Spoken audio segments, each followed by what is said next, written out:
জীবন একটাই, জীবন কখনো দুটা পাবো না। সেই জীবন হোক আল্লাহর জন্য, মানবতার কল্যাণের জন্য, প্রিয় দেশের জন্য, প্রিয় জাতির জন্য। এখন আমাদেরকে সিদ্ধান্ত নিয়ে সাহস করে ভরসা করে সেই আল্লাহর দিকেই আগাতে হবে ইনশাআল্লাহ।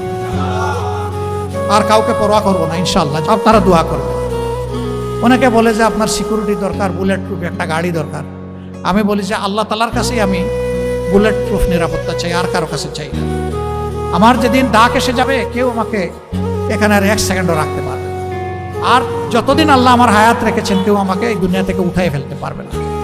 সুতরাং আপনারা দোয়া করবেন। এ লড়াই চলবে ইনশাআল্লাহ। এ লড়াই আমরা বন্ধ করব না ইনশাআল্লাহ। এ পথে আমরা থামবো না ইনশাআল্লাহ। আমাদের সামনে হিমালয় পর্বত দাঁড়ায় গেলেও আল্লাহ তাআলার শক্তির সাহায্যে সেই হিমালয় পর্বত আপনাদেরকে, জাতিকে সাথে নিয়ে ইনশাআল্লাহ আমরা টপকাবো। নিজে দুর্নীতি করবেন না এবং কোনো দুর্নীতিবাজকে প্রশ্রয় দেবেন না। সমাজের সর্বক্ষেত্রে ন্যায় বিচার প্রতিষ্ঠা হবে, বিচার বিভাগ স্বাধীন হবে। কেউ বিচার বিভাগের উপর কোনো রাজনৈতিক হস্তক্ষেপ করতে পারবেন না। অপশাসনের বিরুদ্ধে, দুঃশাসনের বিরুদ্ধে, ফ্যাসিবাদের বিরুদ্ধে আমরা ঐক্যবদ্ধ। আল্লাহ তাআলা আমাদেরকে এই তৌফিক দান করুন। আসসালামু আলাইকুম ওয়া রাহমাতুল্লাহি ওয়া বারাকাতুহু।